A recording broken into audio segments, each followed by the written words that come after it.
So I guess before we start, the one thing that we were trying to figure out in preparation for this is that it's a catalyst conversation. So feel free at any point to interject questions. You don't necessarily have to wait till the end, and we'll try to have a lively conversation here.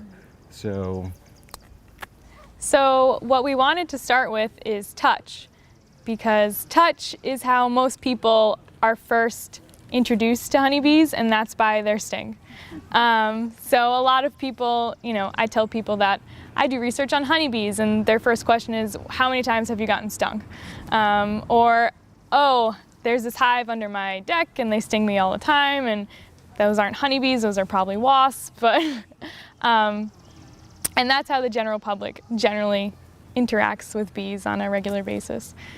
But we have delved into other senses of bees as beekeepers have, and we're going to talk about that today. Right, and I'm sure everyone has that touch story. I mean, I grew up in Barbados, and my first interaction with the honeybee was, seeing a bee land and go into a trumpet flower and thinking that this is now prime opportunity to capture a bee, and pinching the end of the flower and the petal not being a very good barrier between my finger and the sting. So definitely got my first taste. But what I do now, and the sort of the door that opened, the sense that allowed me to appreciate bees on another level, was sound. And I always tell the story of sitting in my car and listening to a piece on NPR about a Somerville beekeeper, and hearing the microphone inserted into the hive and my car erupting with that sound. And that inspired an idea of creating a film, a short documentary about the sound and what that sound might mean to people who appreciate it, not people who fear it. And that began a quest. And actually, one of the first beekeepers I met was in Concord, and her daughter's here today. So it was a small world. And this idea that through the sound of bees, and this is what I learned from those beekeepers in 2007 when I made this film, that through the sounds of bees, they can know and understand so much. So the simple act of opening a hive and listening to the tone that those bees generate. And one of the beekeepers I interviewed said that tone is an A440. It's the sound of an ohm. It's a meditative sound. It's a tuning sound. It's a sound that signifies almost this song of the universe. And after making that film and after experiencing that myself, I know that I can sense whether or not it's time to leave the hive, or sense whether or not there is a queen absent, or sense whether or not the hive is actually functioning and strong, whether or not they're about to swarm. There are all these things that through that sound of the beehives, it sort of brings you into their world and gives you a clearer sense of their journey and their state. Along with that, I have 2 interns this summer, and they asked me, how do I know when a bee is about to sting me? And I told them, you will hear it. She will be angry, she will be buzzing, you'll find out. And so far, they've been able to tell and when to back off. And they're very inexperienced beekeepers, so it goes to show how much you can learn. And in my process of making this film, one of the first sounds that I heard was when I visited New England Bees in Tinsboro, and Rick was touring me around, kind of showing me what was what. I was a total newbie. And he had some queens in their little cases on his desk. And it sounded like crickets chirping. The queens were what we call piping. The queen was signifying her presence and basically heralding to the hive that her reign was about to begin. And I'd never heard that sound before. And in the research of making this film, I realized that what I'd heard was a very special thing. One of the other beekeepers I spoke to, who's been keeping bees he was in his 80s, and he's been keeping bees since he was 11. And he was like, yeah, I've never heard a queen piping. So, just to be in the presence of something as special as that and then as meaningful as that had an impact on me. And from that point, after making the film, I still wanted to sort of continue that bee journey. And on my end of things, I'm actually interested in honeybee taste and how they can taste things, because in order to get the right nutrients, you have to be able to taste what you're eating and taste what might be in there. And I'm also really interested in why honeybees like dirty water. So we know dirty water smells, and that's probably why they're finding it based on a study from the 1940s, but I'm interested in why they're even looking for it in the first place. So does it have some sort of taste? Are there some sort of minerals in there that the bees are seeking outside of their floral diet? And what's really interesting about honeybee taste is that they have very few taste genes. So fruit flies have 68 taste genes that code for 60 different taste receptors. And we'd expect that honeybees would have about that much, if not more, because they have all these different sugars they're tasting, different minerals, different proteins. But actually, honeybees only have 10 genes that code for taste. And they code for 2 sugar receptors that we know of.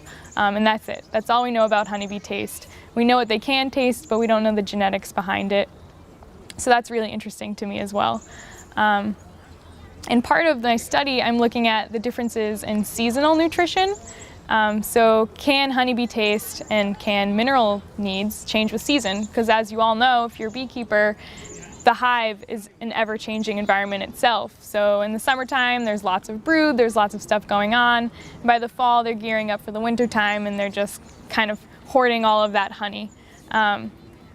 And what I've found is that there are certain minerals that they do look for in the summertime and that they don't look for so much in the fall. So that was really interesting to me, and that goes along with how they can taste and sense these minerals that they're bringing back to the hive and how they know what they need to bring back to the hive. So we're still doing studies on that right now, and we're looking at how that might affect brood health as well. But as far as our taste, minerals affect the taste of all the honey that we eat. So darker honey has a lot more minerals in it than lighter honey does. And that's just due to the nature of the plant that it comes from. So that's really interesting as well. Because as you all know, if you're a beekeeper, there are many different honeys in one hive sometimes. So you can have some really light honey over here and some really dark honey over there. And that just, again, goes along with the seasons and what's going on in the hive. And it's really cool, and that's something that we can take advantage of as well. There are so many studies on the medicinal value of honey. I just like the taste of it personally, but we can use it for medicine as well. And going along with honey, honey also smells amazing, right? If you walk into anyone's honey house, it's just like this hit of deliciousness. And again, I took my interns to a honey house recently, and they were just overwhelmed with the scent. And I showed them all different honeys, and they had only ever tried the clover honey from the grocery store. And one of them said, I didn't think I liked honey. And then he tried, chestnut honey from Spain and meadowphone honey from California, and found out, wow, I really do like honey. This stuff is awesome.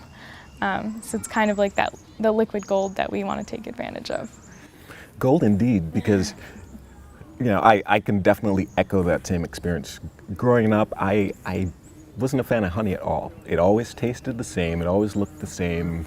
It just sat and crystallized on the shelf. It was, maybe when you got sick, you'd do some lime and honey and force it down. But it wasn't until I started meeting beekeepers and discovering early summer honey that I was completely smitten. And for me, it's still true that the early summer honey, and particularly the linden honey, is what I crave, and it's what I hope that I have the good fortune of having a strong hive in the spring, or right now actually linden will be blooming in probably a couple weeks, to be able to then go and collect just as much linen honey as possible. And when you do that, you could stand in front of the hive and just smell that aroma emanating from that hive and know that the honey is there and that it's ready. And you know, I think scent is one of those senses that as you start working with bees and you start opening the hive and smelling the propolis and smelling the honey and smelling the wax and even smelling the alarm pheromone, you know, what? I have a slightly different experience. I've kept bees for about 40 years in Cambridge, and in the early years, there were a lot of what's called weed trees. There were hyalanthus trees, some people call them sumac. And they are a tremendous source of honey, source of nectar. However, that honey smells very bad. You ever smelled hyalanthus or sumac? And so what I found was that if I harvested the honey early, it would have that smell. But by the end of the summer, it got blended. Yep. And I was wondering if you could comment on either one of you could comment on that blending that's going on inside the hive all the time, I imagine. Well, I do know that there are separate, I can pull out a frame and there'll be dark honey here, Right. light honey here, but there must be some blending going on. Right, and I think that one of the beauties of living in the city, not surrounded by monocultures, that you're going to have bees that are sourcing nectar from many different areas, flowers, fruit trees. So it's very rare that we can say definitively that the honey from this entire super is from a single source. So if you are then taking multiple frames and extracting that and mixing those frames, then yes, you will get a much milder experience than either what you enjoy or what you don't quite enjoy. But actually they blend it right in the hive. Right, because Not in the extractor, I would cut up Right. a piece of comb honey. Right. And by the end of the summer, it was all blended. Right. And you can almost sometimes see, holding up to the light, you can see cells with different colored honeys in there. So yes, they're not going to fill an entire frame with a single source honey. I don't know if Rachel has any comments on that, but yeah, that's my experience. I've definitely seen a blending in a cell before. We have observation hives, so we have the luxury of seeing the cells if they build it on our plexiglass, which is always nice. And we've seen, two different honeys or two different pollens in a cell. So they do blend it in the cell. I don't know if that has to do with room. We have small observation hives. Maybe there's just not enough cells for them to store all their honey, or just how they process the honey for the brood. I mean, they make honey for them, not for us. So it may be just how they use it. And we have a number of top bar hives. I'm not sure if you're familiar with what the top bar hive is, but unlike the Langstroth, which is the traditional hive that looks like the white box that you'll see in the fields, the top bar hives they look like small coffins, like a trough, and they simply have a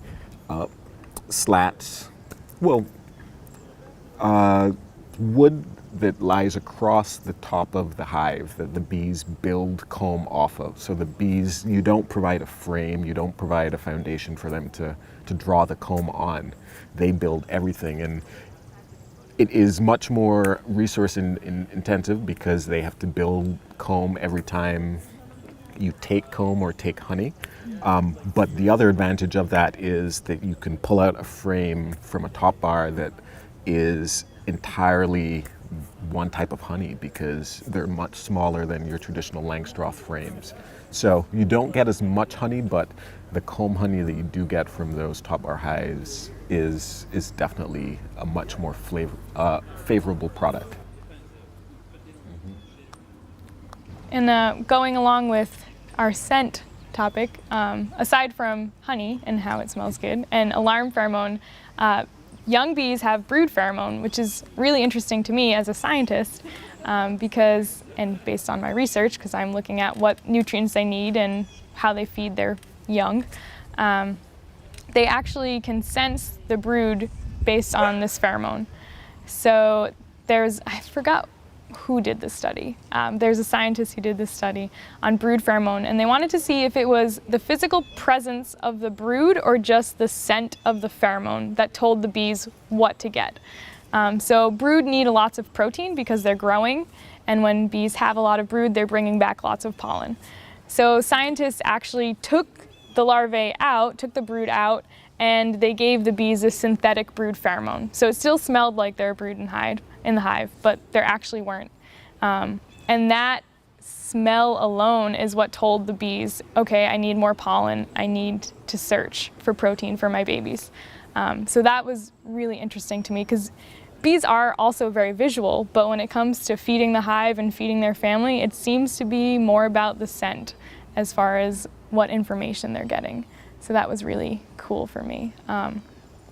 So that's just a scent that bees can perceive that we can't, other than the alarm pheromone, which we all can smell sometimes if it gets very strong and we're really bothering them. It definitely smells like fake banana scent to me. We opened up our hives the other day to re-queen them, and it just smelled like banana candy. They were really upset with us. But they have a queen now, so they're happier. But that's another thing, that the bees can talk to each other via scent, and we just have no idea what's going on in that hive all the time. It's amazing. Right. And you know, one of the things I think coming to this initially, you would think that communication in the hive occurred either through sound or through movement. You know, the waggle dance, everyone is familiar with the waggle dance. But it's fascinating that a lot of that communication of when to swarm or when to attack or when to raise brood or when to make a new queen, or even for the workers, when to start laying eggs in the absence of a queen. All of those things are controlled by scent, pheromones. I don't know if you want to talk more about the science behind the amazing pheromones that exist in the hive, but for me, it's always a fascinating thing, either being stung and getting a sense that, oh, there's a pheromone on my hand now that will be attracting other angry bees. Like it's a fascinating thing. It's a fascinating thing for scientists too, especially scientists that study animals and their natural environment, because we're always thinking, you know, is what we study actually pertinent to this animal? Like, how does the animal see the world? And it's really hard when it comes to honeybees, because they can see in UV, we can't see that. They can smell and secrete all of these pheromones that we just can't detect. So there's lots of chemical studies on these pheromones and what they do, and we know a lot about them, but I'm sure there's lots of pheromones that we're missing as far as how they communicate with each other. And the final sense that we're going to touch on is sight. And, you know, it's one of the things that we thought of when trying to figure out how to communicate what we do to you, me being a visual storyteller and making films and not having anything to show you. The gateway to this experience that we wanted to share was this idea of the senses. And for me, sight is one of those things that it's absolutely fascinating, being a filmmaker and being able to put a camera on bees and capture their movements in the sort of the macro detail that you won't normally experience just looking at a hive, and being able to capture a frame rate that you wouldn't naturally experience. You start understanding their behaviors and their sort of collective movements much more than if you were to just stand in front of the hive and watch. So I've made films with high shutter speed, so a slow motion camera essentially, and once you start seeing bees fly, you recognize this organized chaos.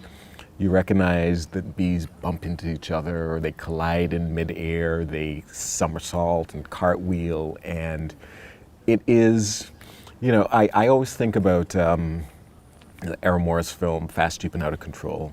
We've mentioned this earlier.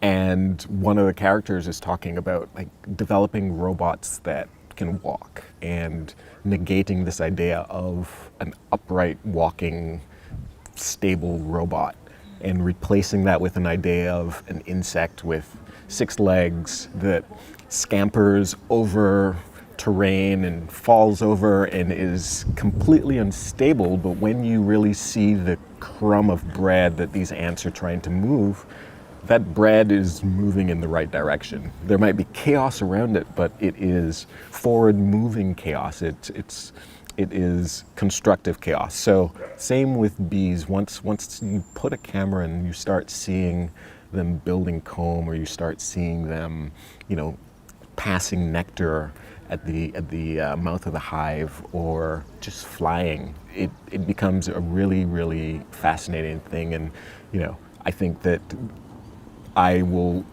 direct everyone after this talk, and once you get home and settled, to look up any slow motion bee footage, and you start getting a better appreciation of what they're doing, even down to the amazing, their feet, the tips of their feet will vibrate as a result of their wings flying. So you'll see a bee fly by and just their little feet are vibrating. It's absolutely amazing. So sight is one of the things that it's a relaxing thing. It is a creative thing for me. I can sit in front of a hive and watch the different colors of pollen come in, and even to get a sense of the behavior of the hive. You can open the hive and just see a lethargic hive and know that there is either a disease or a moisture or a population issue or a sourcing issue. There are all these things that you can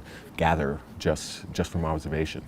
And I'm sure you know a lot about observation. And going along with observation, I actually keep observation hives. So we are able to look at a lot of things that go on in the hive. I love to watch them festoon and make their little line of bees, and it kind of hangs, which scientists still don't really know what that is. They think it's a way that bees make a scaffold to build up comb, but they're not sure.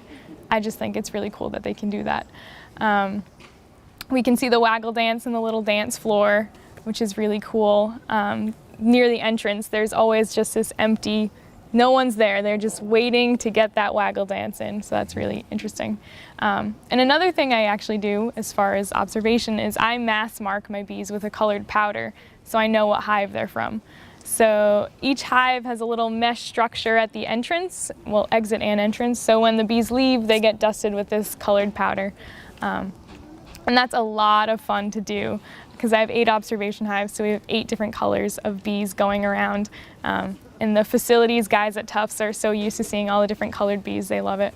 And by observing what these different colored bees are doing, we can look at what they're eating and then try and correlate that back to how their hive is doing.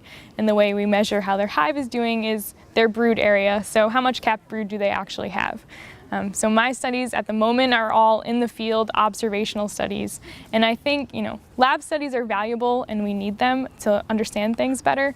But as far as really connecting with the study system, and in my case, it's the honeybee, observational field studies are just invaluable. And that's part of why I do what I do. Yes? Just a comment, which is, you're talking exactly about what Catalyst Conversation does, like to show the kind of parallel or synergy between art and science, and just, scientists observe, artists observe, and anyway, you've just kind of illustrated exactly what I find so fascinating and continually interesting about this conversation between art and science. Right. And I also it's interesting, Brynmore, that your camera, or what the camera sees, has sort of alerted you personally on a lot of levels, but just so you see in a different way because of what you're observing sort of through the camera. Right. Camera is, and filmmaking and photography is about warping time. And there are times when, I've caught a swarm, I've put it in a hive, I've shot some footage and taken some pictures and looked around for the queen and can't find the queen, but I trust the queen's there, and I pack them up and I go home and I'm going through the footage and I'm like, there's the queen. You know, so you really get to work your science a bit more, because you can then repeat that moment and like really pick it apart. And then I have a question actually for you, Rachel, which is that how are you recording your observations? Are you photographing and doing videos and so on? We have lots and lots of pictures, and then we always have someone sitting out there and recording them just on hard copies. Writing, Yep. writing what you see. Exactly. So we have both pictures and personal observations. So I always have interns working with me. It's a lot of fun. I have 2 new ones. We just started, we have to train our honeybees to feed from where we want them to feed from. So they're training them right now. So it's a lot of fun. But yeah, I take a ton of pictures as well. And bees are awesome. So Rachel and I met, what day was that, Thursday, to kind of figure out like what in the world are we going to talk about, and we couldn't stop talking. And it is really interesting that for us, the bees have almost been a spirit guide. You know, the bees have not only, yes, been just great subjects to film and tell stories about, but I'm now, as you can tell, obsessed with hexagons, and friends call me BeesBrynmore. Even before I kept bees, they called me BeesBrynmore or Bee. And it has, I know for Rachel in her experience, like bees were really what kind of like ushered in her course of studies. Yeah. People always ask me, why did you choose honeybees? And I always tell them, the bees chose me. I applied to labs and graduate programs with social insects in general. So I applied to ant labs and termite labs and other wasp labs and bumblebees, and Tufts is the lab that gave me the best option, and that's where I wanted to go. And I worked with honeybees and fell in love with them. So it started as I'm interested in sociality and nutrition and the immune system, and it turned out into I really love honeybees and just the community that comes along with honeybees and beekeeping, especially in this area. We're all so close and connected. I really, really enjoy that as well. Oh, and that was my first window. You know, the first subject I interviewed for my film Bees in the Key of A was Nancy Mangin, and I don't know if there are beekeepers in the audience who know Nancy, but you'll know Nancy's a character. And I called her because I had a friend and he had a hive on his roof, and I went to take some photographs of it, and he was like, you know who you have to talk to? You have to talk to the queen bee of Boston. I'm like, who's that? And he's like, here, you have to call Nancy and it'll make sense after you do. And I called her. Luckily, it was on a Thursday, and we had this long conversation on the phone, and I told her what my project was, not really even myself knowing what I wanted to do. I knew I wanted to do a film or story related to bees and the sounds that they make. And Nancy's like, well, I'm at the shop now. You should just like grab your camera and come. I was like, okay. So I grabbed my camera and I went to her shop. And that was a 2-hour interview. I'll just wait for the truck.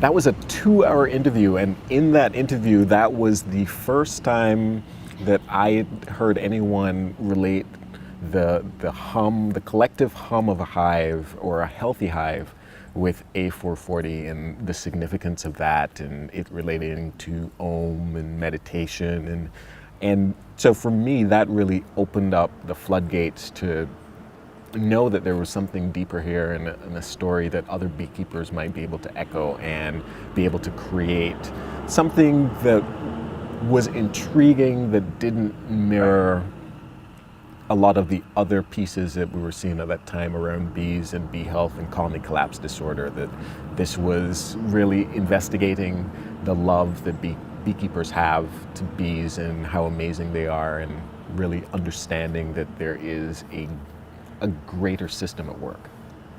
Could you elaborate a little more on the A440? Well, the only elaboration I can make is related to what my subjects have told me. So I was actually recently talking to a pianist from Bulgaria, and I showed her the film, and she is, of course, perfect pitched. And she was like, well, actually, that hum wasn't A440. That was your subject did an octave above A440, and she's like, A440 is more like a hmm. So, but still, this idea that there is significance, there is the ability to measure or determine the health and activity of a hive through that sound, and know that pitch will change when your hives are agitated, and that you will recognize that shift of pitch. And I think we can all share that pitch that the bees are making when they are content is usually around the same tone, frequency.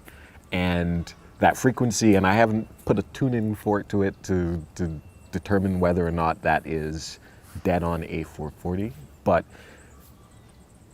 the good reference of what A440 is would be the dial tone. So understanding that that's your measure or your guide, you can get a sense that the bees are around A440 at least.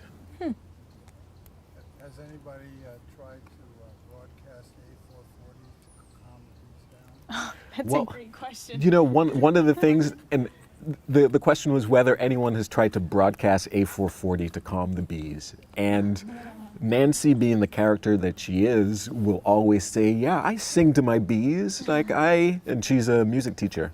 So she understands the musicality of that and brings that to her hives. And I'm sure, you know, the bees must enjoy it, because she's done some amazing things. I have another question, which is, I don't know if everybody knows what the waggle dance is. You don't have to show it, but say what it is. Just say what it is, because I actually don't really understand. Okay, so in the waggle dance, the honeybee, a foraging honeybee, comes back to the hive after sampling, say, a really good nectar source. She comes back to the hive and she tells her hive mates where that nectar source is and how good it is. And the way she does that is the angle in which she waggles on the comb is the angle at which the nectar source is from the hive in relation to the sun. And so the other bees can find their way to that. So she also can put in the duration of the waggle, is how, is it very far away, is it close by, and how often she waggles is how good is it. Is it really good nectar? It's like a GPS device. And they also, they also give samples of the nectar that they got during the waggle dance as well. So it's another taste thing that they're doing. Yes? I just spent a year in New Mexico. I did a lot of cinematography and photography of firings. Mm-hmm. And one of the things that they do is they break up white light into the spectrum, and including UV, and it's very important for their navigation. Mm-hmm. And do bees do the same thing? Are they able to break up white light and use that? I know they can see in UV, so I'm assuming they're doing the same thing. So they see flowers a lot differently than we do. And for bees, the UV helps them find the nectar in the flower. A lot of flowers have these ultraviolet lines that are pointing the bees in the right direction that we can't even see. So I'm assuming it's the same thing, I'm not positive. Bees actually can't see red very well where we can. So they're on this end of the spectrum and we're on this end of the spectrum. What's the relationship of the waggle dance to the sun? It's the angle from the hive. So if she's dancing straight up and down on the comb, it's right outside 90 degrees from the sun. Does it happen every Yes. Multiple times. Yeah, lots and lots. So on a not so sunny day, it might not happen so much because there's nothing to orient them to. And on rainy days, they don't really forage much. But yeah, every day, I don't even know how many times a day, lots of times a day. How are they? How is the bee able to sense that 90-degree angle? I don't know. That's a good question. I know there's a lot of studies on whether or not they can sense magnetic fields. That might have something to do with it. Polarization. Yeah. I'm not exactly sure how they detect it, but Still lots to learn. yeah, definitely lots to learn. And we know so much, but we're only scratching the surface. Any other questions or comments related to how we've been perceiving bees, senses they're inspired by? Yeah, I was just curious, in your conversation, what were the things where there was real synergy for the two of you that maybe you hadn't anticipated, or things that you learned from each other on the topic? That's a good question. Well, for me, everything that Rachael has said has been relatively new for me. The idea of, even what her research is grounded on, that bees like dirty water. As a beekeeper, you're always trying to put out that clean mineral water, Evian style, when the fact is what they want is just a dirty puddle. So, that was eye-opening. As far as we definitely connected just in our passion for bees and watching them. I think the observation was the biggest connection for us. And then afterwards we started talking about stings and honeys. We talked a lot about different honeys and our favorite honey and stings. So right. I think bees in general, just how passionate we both are. Right. There is, so one of my friends who I met through this beekeeping world, an amazing photographer, a French photographer, Eric, and he was talking about his trip to Nepal to cover honey gatherers there, and the bees there, they're the largest bees in the world, and they collect the nectar from the rhododendron flower, which in a honey form can be deadly. It is essentially poisonous honey. In Turkey they call it mad honey, and they use it in a medicinal way, a teaspoon at a time. But his guide, who he went up to the mountains with, put a bunch of it on rice and ate it, and they said he couldn't walk. He was essentially paralyzed. They had to carry him out.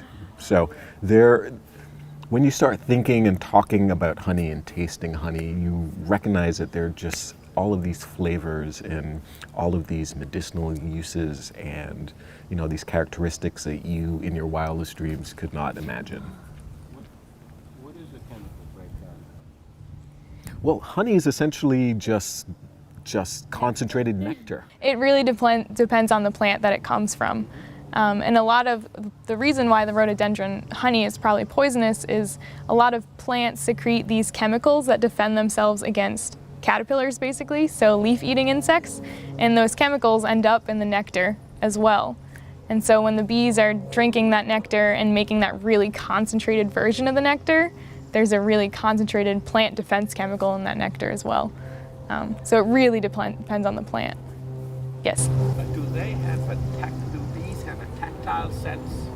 I mean, it seems that they move very well, very delicate. They're able to put each limb where it belongs.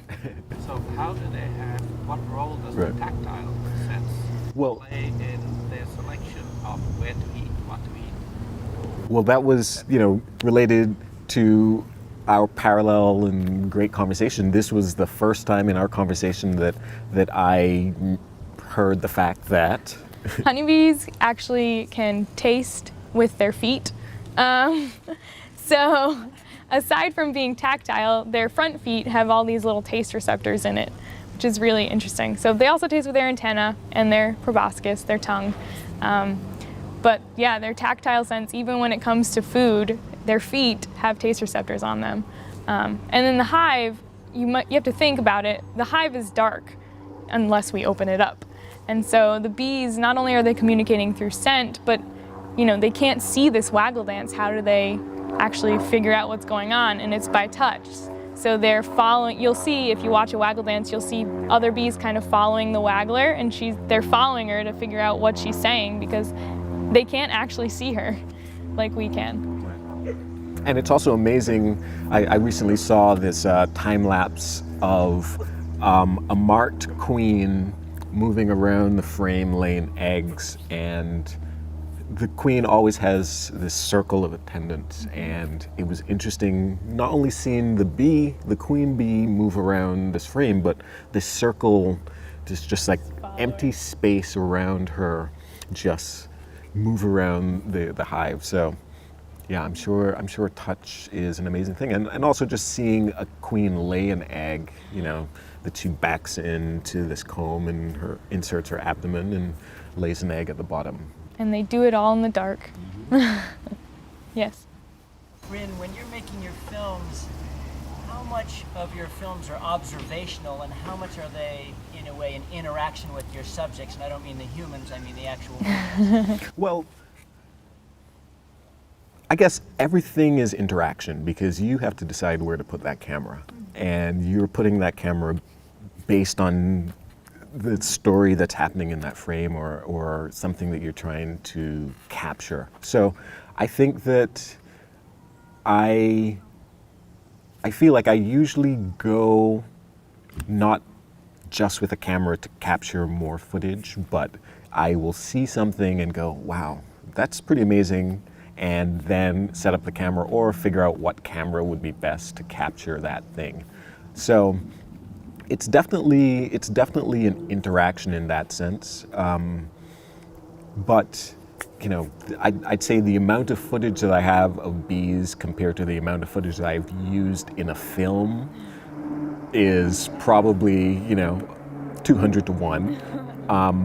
So I feel like I just build up this archive, and sometimes most of the time don't do anything but know that it's there, and feel like, okay, one day soon this will become something, whether it's a museum piece or what. But it's almost like shooting a supermodel.